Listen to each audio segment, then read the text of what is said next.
tres visionarios que parten de lugares diferentes, pero que hoy dialogan y se potencian en un mismo escenario. Tres maneras complementarias de responder una misma pregunta. ¿Cómo se construye futuro en América Latina cuando se encuentran el capital, la innovación y la mirada de largo plazo? Para eso vamos a conversar con tres líderes que innovan, que piensan en el largo plazo y que siguen invirtiendo con mucho optimismo. Vamos a tratar de dilucidar en este ratito qué es lo que hace que sigan apostando a crecer, a invertir, con ese optimismo que los define y los caracteriza. Para ello voy a invitar a Eduardo Elstein. Adelante, Edu, por favor. Eduardo es presidente de IRSA y es quien construye ladrillo a ladrillo con la convicción de que la visión y el trabajo sostienen el optimismo. Gracias, Edu. Gracias por estar. Voy a invitar a pasar también a Max Cavazzani, fundador y CEO de Ethermax, quien decidió que el juego puede ser una herramienta para emprender, conectar y transformar. Y finalmente a Juan Martín de la Serna, presidente de Mercado Libre Argentina, que es quien lidera la compañía que a través de la tecnología ya influye en la cotidianidad de millones de latinoamericanos. Muchas gracias por estar acá, chicos. Los invito a sentarse y a charlar un rato sobre esto que planteaba al principio. Lo que nos convoca hoy es saber cómo piensan ustedes, cómo deciden seguir invirtiendo y apostando en la región y también un poco qué es lo que están viendo que justifica ese optimismo que los caracteriza. Empiezo con vos, Edu, ¿te parece? Solemos muchos de aquí seguramente, pero yo leo con mucho entusiasmo los posteos que haces en LinkedIn y hace poco tiempo leí una reflexión que decías algo así como: el optimismo no es ingenuidad, sino la consecuencia de trabajar con responsabilidad y visión. Palabras tuyas. ¿Cómo se traduce ese optimismo en decisiones concretas de inversión en un contexto como el actual que no siempre da certezas? Creo que es así. Uno es optimista y optimismo no es ingenuidad, es una visión, es una voluntad, es persistir y es entender que si uno está esperando que todo el contexto de afuera esté en orden para hacerlo, es el peor momento para hacerlo, porque uno nunca va, sobre todo en Argentina, nunca va a pensar que las condiciones están dadas para hacerlo. Y pensaba, en los últimos 6 meses, compramos 8 hectáreas más en Avellaneda, compramos un shopping en Terraza de Mayo, compramos la semana pasada el hospital israelita y compramos otro espacio que ya no me acuerdo. Tengo que reconocer. Ahora, esta semana fue a inaugurar la primer muestra FOA en Montevideo, ¿no? Entonces, era el primer evento, se festeja 40 años en Buenos Aires, pero el primero en Montevideo. Fuimos con el fundador de Casa FOA, Malbram, que cumple 95 años y 40 años. Entonces le pregunto al gerente, al socio nuestro, ¿en qué año compramos este lago para hacer este desarrollo? Me dijo, un día antes de la caída del Banco Lehman. Me dice, y nos peleamos con los abogados y teníamos absoluta libertad de dejar el negocio. Y yo, que tengo poca memoria, o de los momentos traumáticos uno se olvida, pensaba, qué bueno haber permanecido con la convicción de que hay que seguir.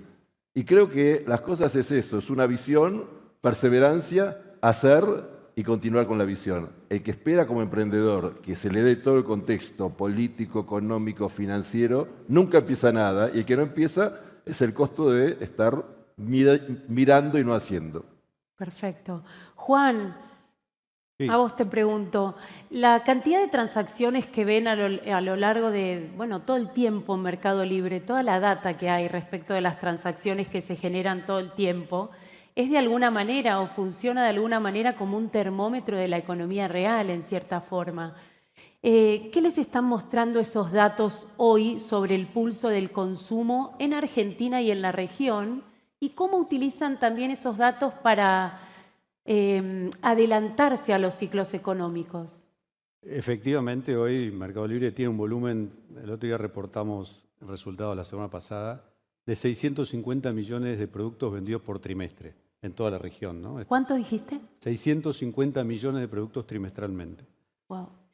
Por lo tanto, eso claramente se transforma en un termómetro, por lo menos de la economía diaria. Obviamente ahí no hay grandes inversiones, viene de capital y cosas por el estilo, pero sí vemos que claramente el comercio electrónico en la región viene creciendo en todos los países. En algunos países crece más rápido, en otros países más lento. En nuestro caso depende un poco por la competencia que podamos tener o el nivel de inversiones que podamos estar haciendo. Pero hay como un crecimiento natural del e-commerce que viene dado por las generaciones nuevas que se van incorporando al consumo versus las que se van cayendo, que obviamente quienes se incorporan naturalmente nacieron ya en un mundo más digital y están más acostumbrados a hacer transacciones online. Argentina, como decía recién Eduardo, obviamente atraviesa todos sus vaivenes. Este último trimestre creció al 34% en el nivel de transacciones, cuando países como Brasil o México crecieron en el orden de 42 o 44%, con lo cual es un buen crecimiento.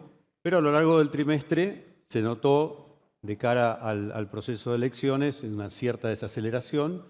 Y además estamos comparando ya un trimestre bueno respecto del 2024, cuando las comparaciones anteriores eran más débiles, cuando comparábamos contra primer trimestre de 2024 o incluso segundo, donde el consumo estaba bastante frenado. Así que en líneas generales vemos buen nivel de actividad, obviamente muy influenciado, como decía, por el nivel de inversiones, desarrollo de negocio, red logística y todo lo que tiene que ver con agregar valor a los usuarios para que cada vez realicen más sus consumos en nuestra plataforma, a la vez que nuestro negocio también está impulsado fuertemente por el negocio de Mercado Pago, digamos, ¿no? Claro.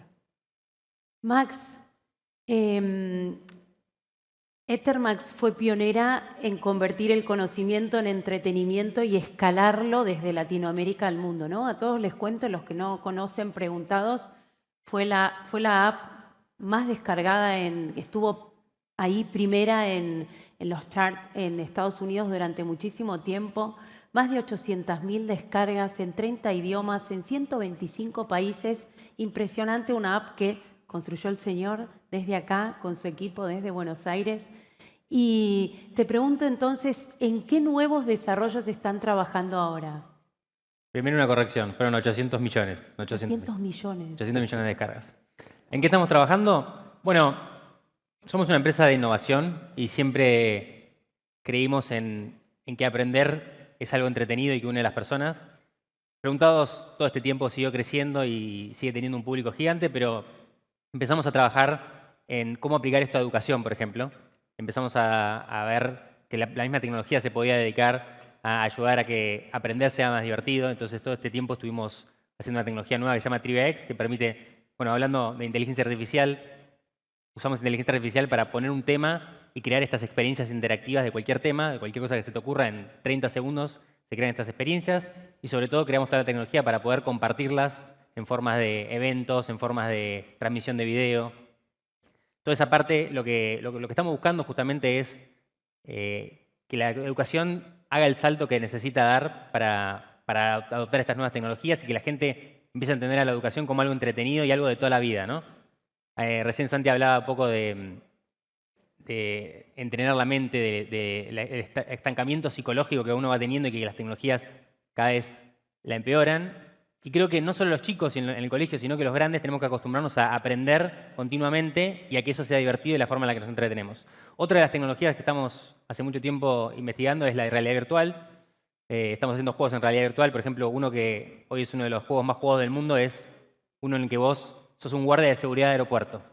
Fíjate como un trabajo, que muchos soñamos por ahí con qué hace un guardia de seguridad de aeropuerto, se convierte en algo entretenido, pero más allá de la parte del entretenimiento, creo que la realidad virtual va a tener una posibilidad de nosotros meternos en diferentes mundos y entrenarnos en en mundos que todavía no son ajenos, pero que en el mundo de la tecnología cada vez es más importante que aprendamos más cosas para poder hacer innovación. Entonces, trabajamos un poco en eso, en cómo unir a las personas a través de nuevas tecnologías y sobre todo tratar de incorporar tanto la inteligencia artificial como la realidad virtual para el entretenimiento y para unirnos. Y si hablamos de innovación, te pregunto a vos, Edu, ¿cómo hacen para comprometerse con la innovación desde una empresa tan tradicional como el real estate o la minería, sin perder su esencia, pero siempre también mirando al futuro? Algo que aprendí con innovación y que me lo marco mucho es cuando empezó todo el ciclo de Internet, fui a todas las compañías a decir tienen que migrar todas inmediatamente y en la mayoría de las compañías lo hice con gente adulta, pasado a los 50. Y eran 5 compañías, de las cuales 4 tuve que cerrar y tomar todo pérdida. Y en una, que fue un emprendedor joven, que también estaba en la ola, ¿no? Porque la reunión, yo la cuento siempre, vino y me dijo, mi compañía vale 15 millones de dólares, yo le pregunté cuánta plata pusiste, me dijo $50.000, y digo, ¿cómo salta de 50.000 a 15 millones? Y en esa charla lo que entendí es que tuve la suerte de que el emprendedor dijo, yo quiero ser empresario de acá a 20 años. Le dije, cuando venga un ciclo negativo, para mí va a ser fuerte que la compañía acompañe. De las 5 compañías, 4 están afuera. Una es FIO, que hoy es uno de los mayores operadores de grano en todo el país. Entonces, para mí que Cresud haya encontrado una inversión con un emprendedor era una manera de innovarse. Estoy seguro que si hubiese tomado un viejo productor o un viejo operador de cereales y hecho la misma inversión, hoy estaríamos fuera de ese mercado. Y lo trato de hacer lo mismo con la generación de mis hijos. O sea, mis hijos cada vez que me traen una innovación digital, sobre todo en retail, le digo a mis hijos, prefiero que se equivoquen ahora y no después. Entonces van haciendo distintas inversiones en desarrollos y yo creo que el desarrollo tecnológico es muy importante, muy valioso, va a mejorar todas las industrias. Negarlo eso sería como negar la realidad y creo que hay una oportunidad muy, muy grande. Realmente yo, cuando veo una compañía que invirtió mi hijo de tokenización y me plantean tokenizar una propiedad, al principio digo, pero después cuando veo que la semana que viene vienen 20.000 ciudadanos de Ethereum y me dicen los patrimonios que tienen cada uno, yo digo, atiéndanlos bien. Juan, si hablamos de empresas que innovan, también una de ellas es claramente Mercado Libre. Y te escuché por ahí en una entrevista que siempre decís que la amenaza más grande que tienen son ustedes mismos si se quedan, ¿no? Si no siguen innovando. ¿Cómo se hace para mantener esa cultura de la innovación viva en una empresa que hoy en Argentina son 15.000 colaboradores, en la región 110.000? Un poquito más ya, Un creo que poquito más. 115.000, ya perdemos la cuenta. Wow. Sí. Y además ahora están en un cambio de mando, ¿no? Está Marcos dejando el liderazgo y haciendo espacio a un nuevo liderazgo que también va a poner su impronta. Bueno, ¿cómo se mantiene esa cultura de la innovación constante?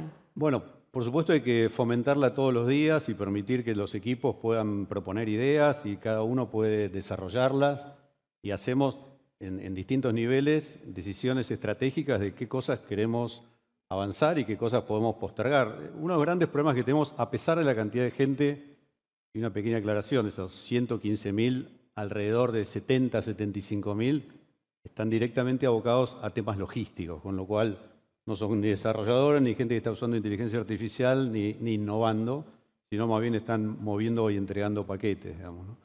Pero en toda esa priorización y el problema que tenemos es que generalmente tenemos muchas más cosas que nos gustaría hacer de las que somos capaces de hacer.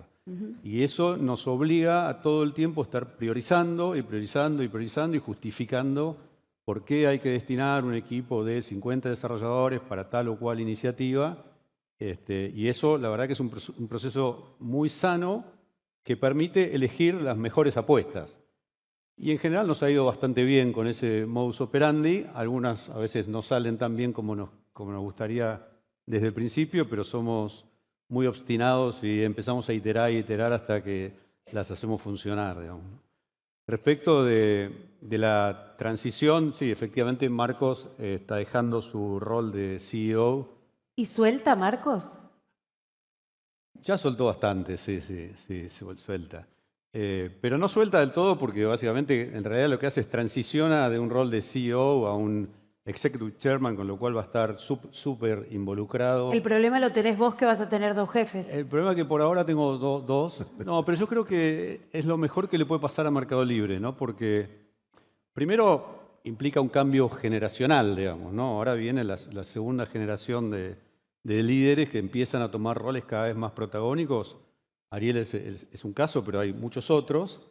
Y por otro lado, vamos a seguir contando con la visión de Marcos, con el conocimiento de Marcos, con el relacionamiento que tiene Marcos para seguir aportando desde el mejor lugar que él lo pueda hacer. Con lo cual, creo que Mercado Libre gana decididamente. Ariel es una persona que fue quemando todas las etapas. Para quienes no nos conocen, se llama Ariel Scharfstein, es el próximo CEO de Mercado Libre. Fue quemando distintas etapas, trabajó conmigo en la parte logística durante 3 años, así que lo conozco muy bien. Una persona súper valorada.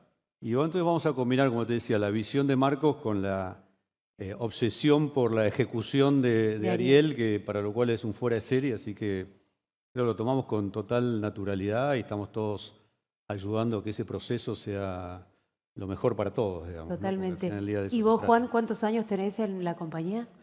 Yo estoy desde el principio, hace 26 años y contando. Así que sí, allá desde el garage de Saavedra. Sí, claro. Sí. Max, en Ethermax también la innovación y el cambio son parte de la cultura, es lo que se respira, es lo que vos proponés y propiciás para tus equipos. Y siempre te he escuchado que insistís en esto del modo beta, en el modo emprendedor, en la iteración continua. Y cómo se sigue incluso cuando no todos son grandes éxitos, ¿no? ¿Cómo manejan el error dentro de ese plan de innovación? Sí, no todos son grandes éxitos. De hecho, te diría que 9 de 10 son fracasos. En general, pero en Ethermax en particular, es mucho apuntar bien alto y tratar de conseguir algunas cosas, tratando de hacer un montón. Justo hoy, una de las empresas hijas de Ethermax, que se llama Extreme, que hace tecnología para publicidad, justo discutíamos con el CTO que decía el 95% del código hoy lo está haciendo una IA, ¿no? Y es verdad, pero en realidad uno malinterpreta a veces esas cosas como pensando, bueno, el 95% del trabajo lo está haciendo la IA. Y en realidad lo que va pasando es que cambia a donde tenemos que poner el foco del trabajo. Los ingenieros están haciendo otras cosas hoy de las que hacían hace 3 años, pero también las que hacían hace 10 años. Eso va cambiando todo el tiempo y creo que poder innovar en las formas en las que uno hace las cosas es tan importante como en lo que uno hace. Las formas en las que se hacen juegos hoy es totalmente diferente a las que se hacían hace 10 años. La forma en la que se hace tecnología para publicidad es diferente. Entonces, es importante que uno tenga ese gen emprendedor, no solo como emprendedor, sino como empleado dentro de un emprendimiento, porque cada vez más la forma en la que hacemos las cosas cambia más rápido y eso, la única forma de subirse a esa ola es a través de la educación continua, lo que decía antes. Todo el tiempo uno tiene que ver qué es lo último que se está usando. Al principio uno es menos productivo. Cuando empezó la IA, nosotros la empezamos a usar desde el día 1. Uno se vuelve menos productivo porque tiene que aprender, pero después hace un salto y después de probar y después de hacer experimentación en la forma en la que hacemos las cosas y las cosas que hacemos, es donde uno empieza a encontrar esas ventajas competitivas que nos separan del resto de la competencia. Y hoy tienen un desafío en encontrar talento. Hablaba Santi del desafío para los entry levels o para las bases, el semillero de los seniors. ¿Tienen un desafío ahí? ¿Qué perfiles estás contratando hoy? Creo que, el desafío de contratar personas buenas está siempre y estuvo siempre. Creo que lo que cambió hoy es que se necesita gente que entienda cómo generar valor continuamente. La gente tiende en el tiempo a estancarse en lo que hace bien y lo que hace bien cada vez es menos, dura menos en el tiempo. Entonces, hoy, vuelvo a repetir, la capacidad de hacer cosas nuevas, de aprender cosas nuevas es más importante que la de tener conocimientos anteriores. Hoy poder agarrar una IA es algo que nadie vio en el mundo y poder decir cómo le saco jugo a esto, qué cosas puedo solucionar hoy que no podía solucionar antes, cómo puedo reorganizar mis equipos para que sean más eficientes, cómo hago para entrenar a la gente que está por ahí estancada o cree que que su trabajo iba a ser igual para el resto de los años y convertirme en otro tipo de líder del que se necesitaba hace 10 años. Esas son las cosas difíciles y bueno, nos vamos poniendo mejores en tratar de identificar ese tipo de personas. Gracias, Max. Edu, en los últimos años ampliaste tus inversiones hacia el sector minero. ¿Qué estás viendo ahí y qué posibilidades nos trae ese sector para el desarrollo de la Argentina? Digamos, la inversión nuestra principal es real estate y campos. Casi que en los años de mayor tembladeral financiero económico de superimpresión monetaria, creo que comparto algo que todos saben, que es que la mejor defensa frente a la inflación infinita o la hiperinflación era tener un activo real. Entonces, el pensamiento era qué activos reales se usan todo el tiempo y que las personas lo cuidan como prioridad. Es la casa, su departamento, su oficina, su campo. El campo produce alimento, pero no había un activo real financiero. Era una época muy, muy difícil, y esta historia la conté muchas veces, pero la repito, pero tenía gente amiga que me iba a remates del Banco Ciudad, me compró una monedita emitida por el presidente Roca 1881, que valía 5 pesos. Esa monedita hoy vale peso dólar $1000, pero en pesos es 5 pesos de aquella época, que hoy son 1,5 millones de pesos, más 13 ceros que sacamos. Entonces, en Argentina, nosotros ese número de 1,5 millones más 13 ceros, que es un número que son varios trillones, no sé qué número es, Argentina es el país que más ha emitido, y al haber emitido, toda la sociedad está entrenada. Ahora, como una visión mundial, en los últimos años, Estados Unidos desde la pandemia hace el quantitative easing, el 1, el 2, el 3, continúa, pero cuando los países líderes dan liquidez al sistema, continúa Europa, continúa China, continúa Japón. La visión nuestra es Argentina. Digamos, cuanta más liquidez se da al sistema, más la inflación va a llegar tarde o temprano. A nosotros no nos tienen que explicar eso. Lo hemos vivido, lo hemos sufrido. No es algo que sea... Y Argentina tiene la misma formación geológica que Chile. Chile tiene una industria que la hace por décadas. Nosotros estamos empezando ahora. Hace más de 2 décadas que nosotros invertimos comprando reservas.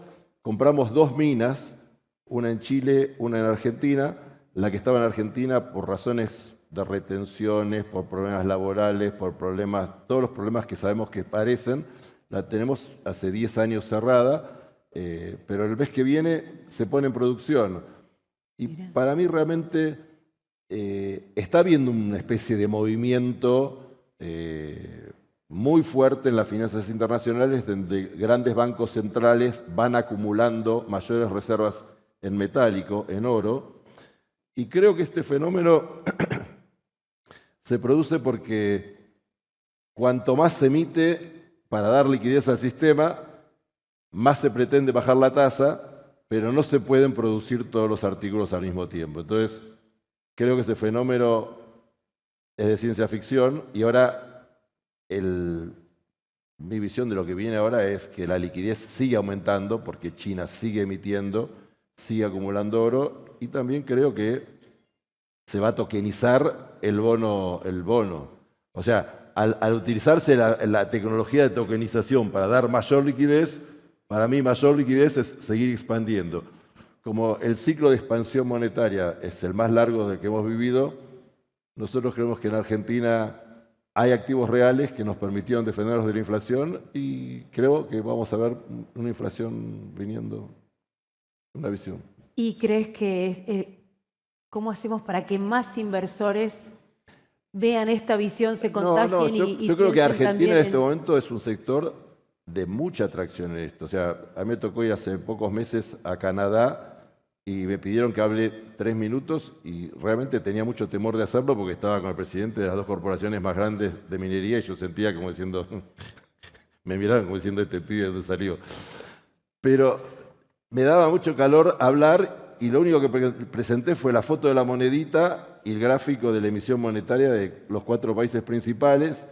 Y cuando terminé la presentación me dijeron, tenía una cola pidiéndome presentación y yo decía, wow, algo de lo que está pasando es fuerte para el país porque en este momento están viniendo grandes capitales, ya he presentado un RIGI, otro RIGI, yo creo que va a venir inversiones muy importantes, depende de cómo vayan evolucionando las cosas, pero yo creo que la inversión que va a hacer en el sector minero va a ser realmente tan importante como en nuestro vecino. Hasta hoy fue un sector que estaba apagado. Yo creo que va a venir extranjero y también va a haber inversión local. Hay mucha gente que ha retenido posiciones muy importantes. Buenísimo. Juan, y ustedes atravesaron gobiernos, atravesaron regulaciones, competidores globales y ahora los grandes asiáticos. ¿Representa una amenaza real? ¿Están ustedes redefiniendo estrategias contra esa agresividad del e-commerce, de los retail digitales, de la logística, de los precios? Sí, sí, efectivamente, en los últimos pocos años, diría, empezamos a tener una competencia bastante agresiva de parte de empresas asiáticas, algunas chinas y otras de otros países de Asia, que obviamente nos obligaron a subir la vara y a hacer cosas que tal vez no habíamos hecho en el pasado, ser mucho más agresivos en términos de inversiones, mejorar toda nuestra red logística y demás. Como ya lo hemos hecho en el pasado, en el 2014 Amazon anunció el lanzamiento de sus operaciones en Brasil y eso nos obligó a nosotros a ser mucho más agresivos, a estar mucho más enfocados, a generar realmente propuestas y servicios de valor para los usuarios para que nos elijan todos los días.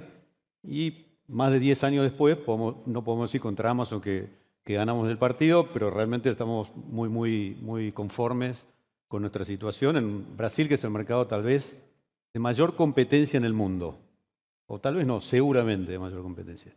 Años más tarde lo hicieron en México, hicimos exactamente lo mismo y lo que termina pasando con todo eso es que cuando empieza a haber cada vez más competencia, más inversión, mejores servicios, envíos más rápidos, precios de envío cada vez más baratos o incluso gratuitos, finalmente lo que termina pasando se termina agrandando la torta. Y eso es parte de la explicación también de por qué la penetración de comercio electrónico sobre el mercado retail va creciendo sistemáticamente, digamos. Así como se incorporan nuevas generaciones, también todo esto ayuda a que eso suceda. Eso nos llevó a hacer, como te decía, un desarrollo logístico muy grande, pero también lo que nos parece importante es que diferenciar, digamos, ¿no? Generalmente estas empresas asiáticas venden productos de baja calidad, hay algunas que venden algo de ropa donde Mercado Libre no es demasiado fuerte, pero también creo que es importante que los países regulen de alguna manera porque el 90% del volumen de Mercado Libre en cualquiera de los países lo hacen comercios, pymes o vendedores locales. Digamos. Cuando uno abre indiscriminadamente a que un asiático o un chino te mande un producto por barco que tarda 25 días, que el día que llegó andás a ver cómo lo podés devolver, que el día que lo compraste no tenés la capacidad de financiarlo y demás, en realidad estás dando trabajo a las empresas chinas, no a los argentinos. Incluso después es muy difícil cobrarles impuestos, cosa que obviamente ocurre dentro de las plataformas de Mercado Libre. Pero a tu pregunta concretamente, sí, nos han obligado de alguna manera a ser mucho más agresivos y enfocarnos en los países donde están compitiendo más concretamente. En el caso de Argentina creo que es más tenue, pero en México y en Brasil a través de operaciones de cross-border lo están haciendo y incluso están empezando a instalarse localmente también. Creo que es importante tener un buen marco regulatorio que sea igual para todos los que compitan, digamos, ¿no? Y ahí las regulaciones son sumamente importantes, tanto en el negocio financiero como en el negocio del comercio, sobre todo porque muchas veces quienes regulan esto no terminan de entender muy bien cómo funcionan o otras veces responden a algunos intereses y al lobby de compañías o industrias más tradicionales, ¿no? Y ahí, Juan, mencionabas lo fuerte que son ustedes en mercados como México o como Brasil. ¿Qué le falta a la Argentina para jugar en esas ligas? Bueno, por supuesto todo lo que es estabilidad y poder proyectar hacia adelante en Argentina siempre ha sido más difícil que en el resto de los países, independientemente del tipo de cambio, donde Brasil y México son súper estables y Argentina no lo es, a pesar de que eso tanto a nosotros no nos influye, pero creo que si todo esto se da y las condiciones creo que hoy son sensiblemente mejores desde donde veníamos, eventualmente podemos empezar a tener más competencia, la competencia eleva, a nosotros nos encanta competir porque nos encanta ganar y eso en definitiva va a ser un win-win para todo el mundo. Creo que yo siempre cuento el mismo cuento que es bastante triste para los argentinos. Nosotros inauguramos nuestro primer centro. Algunos de los servicios que ofrece Mercado Libre es que si alguien quiere vender, puede, en lugar de ocuparse de su negocio, depósito, donde esté ubicado, puede enviarnos los productos a nosotros, los almacenamos en un centro de distribución y desde ahí, cada vez que ocurre una venta, nos ocupamos de empaquetarlos y despacharlos lo más rápido posible. El primer centro de almacenamiento lo inauguramos en 2019, acá en el Mercado Central. A los 2 meses teníamos la obra parada en el Partido de la Matanza, por el Partido de la Matanza. A los 10 meses de haberlo inaugurado, en plena pandemia, tuvimos un bloqueo de un gremio, tristemente recordado. Fast forward, ¿qué pasó? 5 años más tarde, 6 años más tarde, en México, en Brasil tenemos 1,5 millones de metros cuadrados de centros de almacenamiento, distribuidos en alrededor de 30 y pico de centros distintos. En México tenemos 970.000.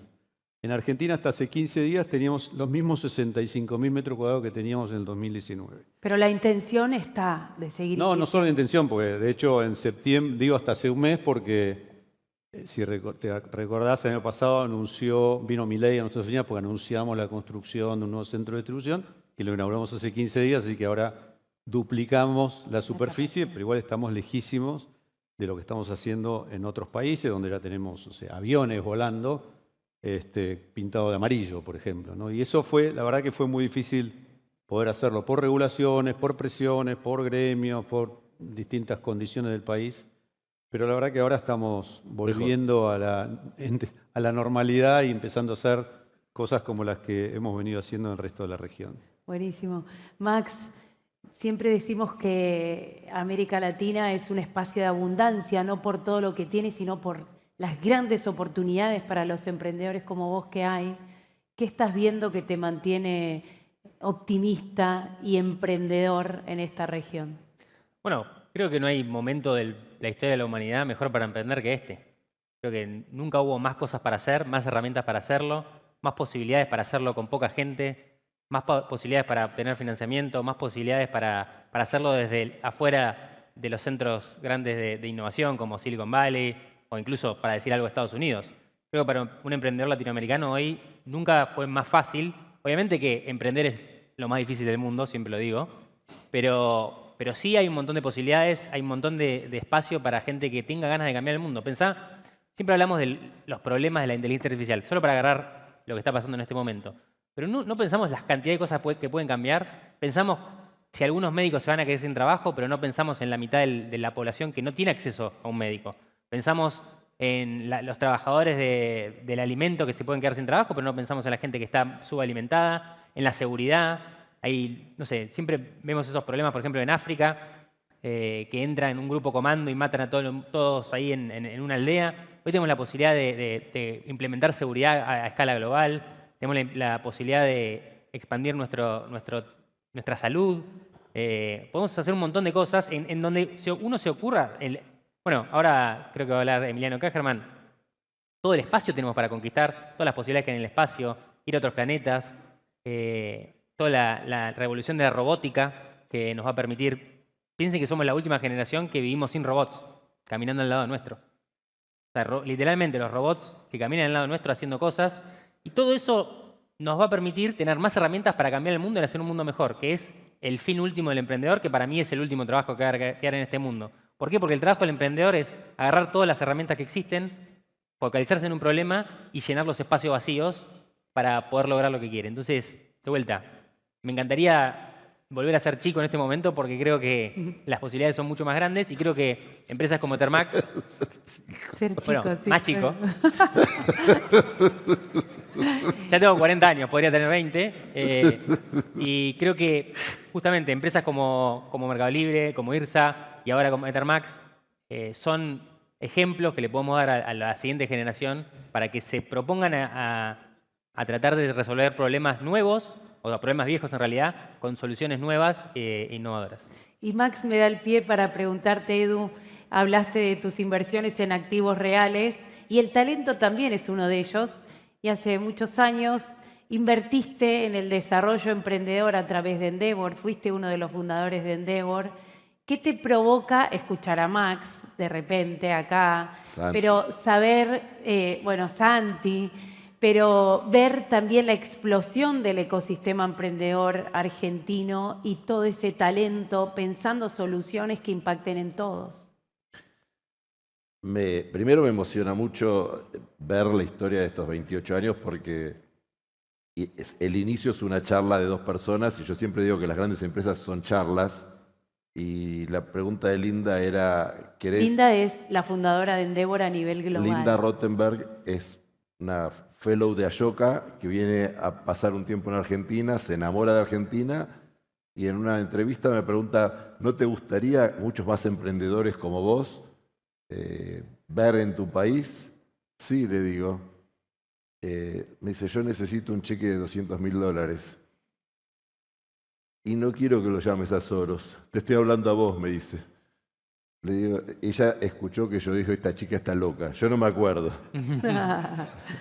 Entonces, creo que tiene un libro escrito con esto, así que ella se acuerda. Lo que sí me acuerdo es que en aquel momento yo pensé, qué bueno que haya una persona joven, femenina, apasionada, con una idea que creo que la va a llevar adelante. Y esa misma semana me había tocado dar un premio de otra fundación y el que recibió el premio me dijo, bajando la escalera, ¿y con este premio qué hago? Y yo le contesté, a mí me llamaron para darte el premio, como diciendo. Eso fue todo lo que vine a hacer. La charla al día siguiente con Linda era, vos no querrías que esto pase en tu país, y yo 28 años más tarde creo que un país crece cuando hay movimiento de capital, hay riesgo, hay juventud, hay inversión, hay riesgo y hay nuevas ideas. Y algo que nos propusimos del inicio fuera que no fuera un club de ricos cerrado. O sea, mi mayor satisfacción de Endeavor hoy no es el éxito de la institución que está en 40 países y que maneja un fondo de miles de millones de dólares, sino que veo que los emprendedores elegidos siguen armando el network de ayudar a otro. Entonces, cuando veo que el mejor network de emprendedores que tiene esta fundación, cuando usa un modelo, usa el argentino, yo siento un orgullo total porque veo que están pensando en qué otro emprendedor financian, sabiendo que cuando uno invierte en una compañía joven, 7 de cada 10 van. Entonces, creyendo eso,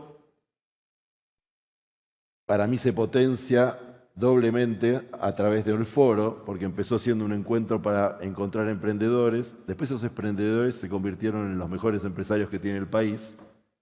Y después, en la crisis del volcán, me dijeron, ¿podemos ir a pasar 3 noches juntos? Porque yo regalé, porque el hotel estuvo cerrado todo el año.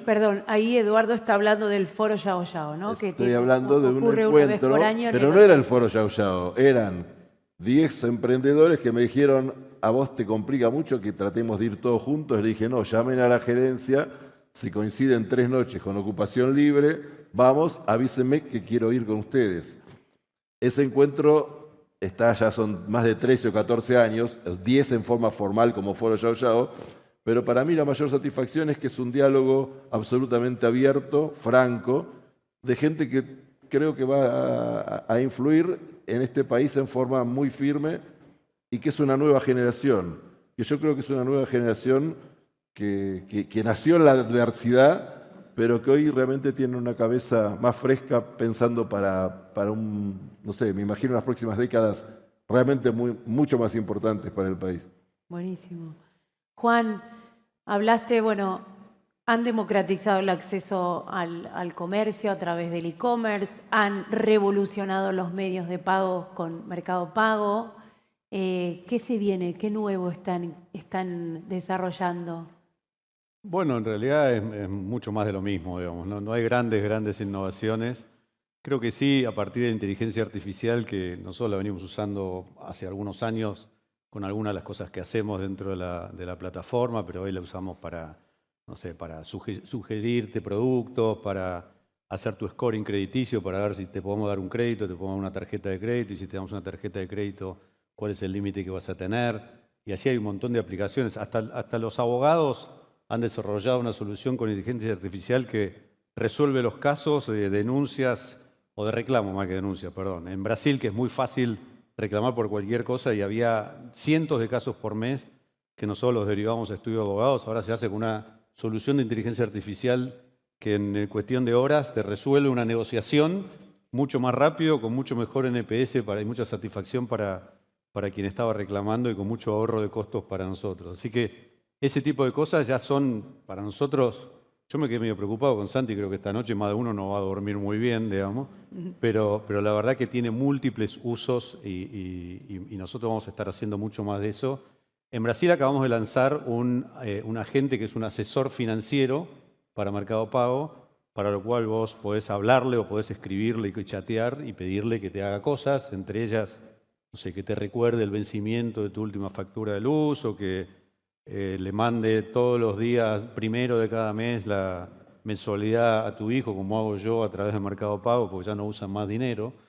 Y así múltiples usos, que la verdad que es el primer lanzamiento y vamos a seguir innovando en eso y desarrollando más servicios. Pero después, no son grandes innovaciones, pero vamos metiéndonos en otros sectores. En distintos rubros, en distintos sectores. Nos hemos metido en salud, estamos también innovando hace ya un tiempo con temas de supermercados. Muy humildemente empezaste diciendo, no grandes innovaciones. Pero digo, no son cosas revolucionarias, no es que un día dijo qué gran invento fue sino es construir sobre un ecosistema que hoy tiene bueno, pero mejorar la vida de los usuarios. Muchas unidades de negocios que están todas relacionadas y que se potencian entre sí.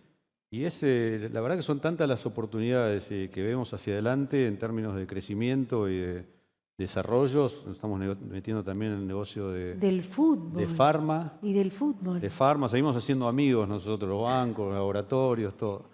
El Chiquitapia ahora. Ahora sí, a partir de enero somos el main sponsor de la Liga Profesional del Fútbol Argentino por un par de años, así que va a ser la Copa Mercado Libre.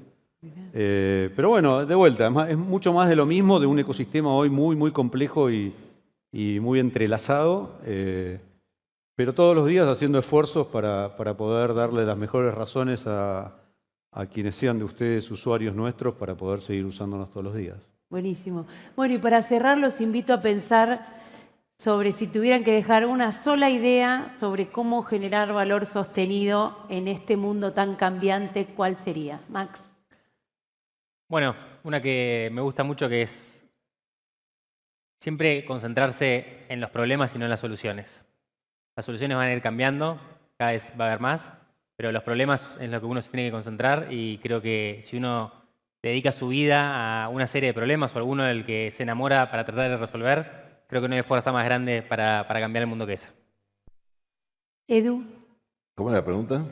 Si tuvieras que dejar una sola idea para seguir generando valor sostenido en un mundo tan cambiante, ¿cuál sería?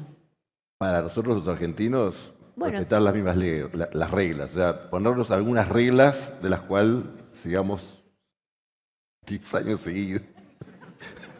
Eso yo creo que sería un valor infinito, y tener un grupo, llámese elite o lo que fuera, como, o sea, así veedora de esas reglas. Que cuide esas reglas. O sea, en el fútbol somos perfectos, sabemos bien cuál es el penal, cuál es el córner. Nos falta poder tener las reglas de fútbol Juan. Es lo importante. Yo diría, en nuestro caso, es obsesionarnos por generar el mayor valor posible para nuestros usuarios, ¿no? Y eso para nosotros es un compromiso enorme, porque tratamos de alguna manera fusionar nuestro propósito con el valor que le creamos a los usuarios, de manera de poder transformar la vida de mucha gente en Latinoamérica. Y la verdad que es algo súper gratificante porque nosotros nos vamos olvidando, digamos, pero pasaron 26 años y cuando uno empieza a ver todo el desarrollo de tanta gente que ha crecido junto con Mercado Libre, que ha montado negocios, que son emprendedores exitosos, que dan empleo.